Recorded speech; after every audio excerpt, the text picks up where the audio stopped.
बिस्मिल्लाहिर्रहमानिर्रहीम, अस्सलाम वालेकुम। बोलते कालम के साथ मैं आमिर रज़ा खान। और कभी कभी मुझे ऐसा लगता है कि जो जंग सरहदों पर होनी है उसके लिए पहले से तैयारी जो है वो एंकर्स कर रहे हैं और ऐसी ऐसी खबर चलाते हैं कि आपको ख़ुद भी हैरानगी होती है कि ये क्या खबर है। एक बहुत मरूफ एंकर हैं, उन्होंने तो ये कह दिया कि राफेल तैयारे जो हैं बारिश की वजह से बाहर नहीं निकाले, शायद कार्बोरेटर में पानी आ जाता होगा। तो इस तरह की बोंगियाँ भी जो हैं वो चल रही हैं। और एक ख़बर इसमें से निकल कर ऐसी आई जिसने आप यूँ समझे कि मुझे भी चौंका दिया। और ख़बर ये थी कि राफेल तैयारों को 4 मिनट के लिए जैम कर दिया गया। जी हाँ, उसका जो इलेक्ट्रॉनिक बेस सिस्टम है उसको जैम कर दिया गया। ये बहुत बड़ी ख़बर थी और इसमें ना सिर्फ पाकिस्तान, इंडिया, फ्रांस बल्कि दुनिया भर की जितनी एरोनॉटिकल इंजीनियरिंग की कंपनीज़ हैं उनके लिए ये चौंका देने वाली ख़बर थी, क्योंकि राफेल को जदीद त्यारा समझा जाता है। उसमें स्पेक्ट्रा सिस्टम शामिल है जिसको सिर्फ इंटीग्रेट ही राफेल के लिए फ्रांस ने किया है कि उसको ज़्यादा से ज़्यादा महफूज बनाया जाए। लेकिन इसके बावजूद अगर इसको ब्लॉक कर लिया है और वो भी पाकिस्तान ने इसको जैम कर लिया है तो ये पाकिस्तान के लिए बहुत बड़ी खुशखबरी है। कहा यह जा रहा है कि पाकिस्तान ने चीन की मदद से जो JF-17 थंडर ब्लॉक 3 बनाया है, जो मुख्तलिफ व्लॉगर ये बात कर रहे हैं उनका कहना है कि JF-17 थंडर ब्लॉक 3 में ये कैपेबिलिटी है कि उसके अंदर ऐसे जैमर्स नस्ब हैं जो अपने मद्दे मुकाबल जहाज़ को कुछ देर के लिए उसके तमाम इलेक्ट्रॉनिक सिस्टम को ब्लॉक कर सकते हैं।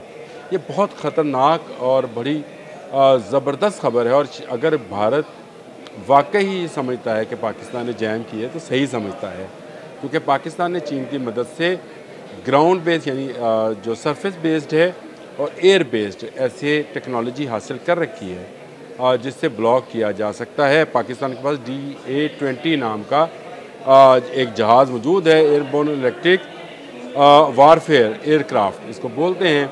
और इसका काम यही है कि मुखालिफ मद्दे मुकाबल के जितनी भी ऐसी चीज़ें हैं जो इलेक्ट्रॉनिकली टैकल की जाती हैं उसको जैम कर दे।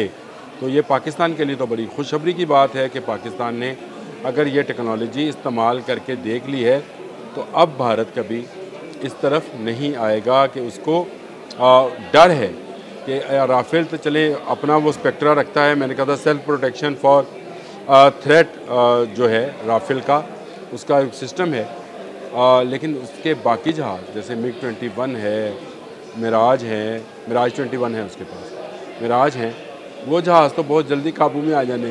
वो JF-17 ब्लॉक 2 के काबू में आ गए थे, तो ब्लॉक 3 तो उससे बड़ी बला है कि वो एक जो है 5th जनरेशन का जहाज़ है और दुनिया भर में इसीलिए उसकी डिमांड है। और इन जहाज़ों में जो सबसे अहम चीज़ है वो PL-15 और PL-10 के मिसाइल्स हैं जो बहुत दूर मार तक जो है मद्दे मुकाबल जहाज़ को डॉग फाइट में गिरा सकते हैं। और ना नज़र आने वाला हदफ, यानी जो हदफ नज़र भी नहीं आ रहा लेकिन आपके रडार में आ रहा है, उसको भी ये ठीक ताक कर निशाना बनाते हैं।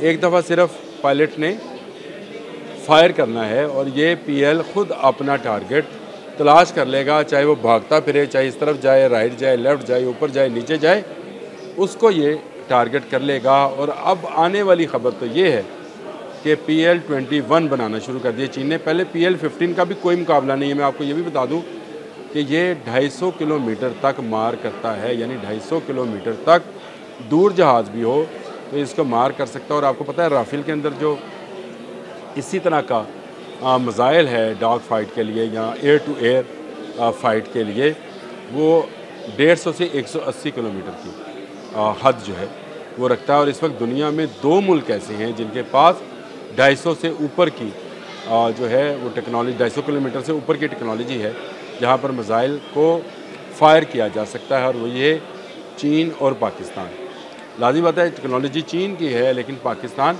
खुद से भी अब ये मिसाइल बना रहा है। और एक मुल्क और है जो इस पर काम कर रहा है, उसका नाम है तुर्की। और तुर्की का जो मिसाइल है उसका नाम गोतगान है। गोतगान नामी ये मिसाइल जो है ये भी जो है इसी काम के लिए है। और इसको तुर्की अपने यहाँ संभल होने वाले F-16 में नस्ब कर रहा है। F-16 के बारे में भी एक ख़बर है मेरे पास, लेकिन वो मैं किसी और दिन बयान करूँगा। अभी तो मैं सिर्फ इस बात पर हूँ कि पाकिस्तान ने अगर राफेल को सिस्टम को जैम करने का कामयाब तजर्बा कर लिया है तो भारत भूल जाएं कभी मैदान में आएगा, क्योंकि उस बेचारे के पास यही जदीद तरीन जहाज़ था। बाकी तो उसके पास वही फटीचर और उड़ते तबूत हैं। मैं नहीं कहता हूँ, इंडियन मीडिया कहता है ये उड़ते तबूत हैं।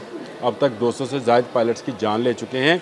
और एक ख़बर और निकल के आई है कि पाकिस्तान ने J-35 जो है ऑर्डर कर दिया हुआ है चीन को, और वहाँ से अब इसकी जल्द से जल्द पाकिस्तान को फराहमी का काम शुरू कर दिया गया है।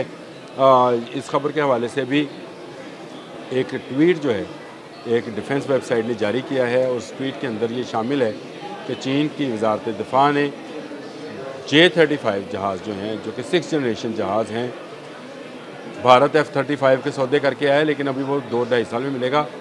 खबर ये निकल कर आई है कि ये 3-4 माह में पाकिस्तान के हवाले कर दिए जाएंगे, और जब ये J-35 पाकिस्तान के पास आ जाएंगे तो इनमें वो जो मैंने ज़िक्र किया था कि PL-21 मिसाइल जो है, जो कि 400 किलोमीटर तक का है, वो नस्ब होगा। और उसके बाद शायद किसी भी इंडियन एयरपोर्ट से कोई जहाज़ अगले 3-4-5 साल के लिए उड़ नहीं पाएगा।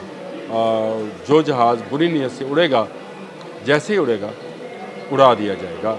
और ये बड़ी खबर निकल कर आई, तो मैंने कहा इसको भी साथ साथ डिस्कस कर लें कि पाकिस्तान के पास बहुत जल्द तवक्का ये है कि J-35 जहाज़ जो 6th जनरेशन जहाज़ है वो पाकिस्तान के हवाले कर दिया जाएगा। दोनों खबरें डिफेंस से रिलेटेड थी, तो मैंने कहा मैं आपसे शेयर कर लूँ। एक तो राइफ़ल को जाम करने की, और पाकिस्तान ने हो सकता है ये कर भी लिया हो, क्योंकि अगर ख़बर है आग है तो कहीं धुआं भी होगा। और वाकई मैं उस एंकर की तरह तो नहीं कहूँगा कि बारिश हो गई, लेकिन कभी ना कभी ऑफिशियली भी ये बात, ये सीक्रेट बाहर ज़रूर निकल कर आएगा कि पाकिस्तान ने भारतीय जहाज़ों को जैम करने की टेक्नोलॉजी हासिल कर ली है। शायद मोदी इसी डर से ज़रा सा बैकफुट पे हुआ है, और अब वो ऑफेंस की बजाय पानी वाली सियासत कर रहा है कि जनाब का पानी बगलेहार डैम से रोकेगा। कब तक रोकेगा? अगर वो ज़्यादा रोकेगा तो हमारे पास ऐसी टेक्नोलॉजी भी है कि ना मोदी रहेगा ना डैम रहेगा। ये बात लिख के रखें। पाकिस्तान एयरफोर्स हमेशा इंडियन एयरफोर्स से 2 कदम आगे रही है, और J-35 मिलने के बाद ये 4 कदम आगे हो जाएगी। और अगर ये जैम कर लिया है राफेल को, तो समझें कि दूर तक कोई मद्दे मुकाबल नहीं पाकिस्तानी एयरफोर्स का, दूर तक नहीं, बहुत दूर तक। आज के लिए इतना ही।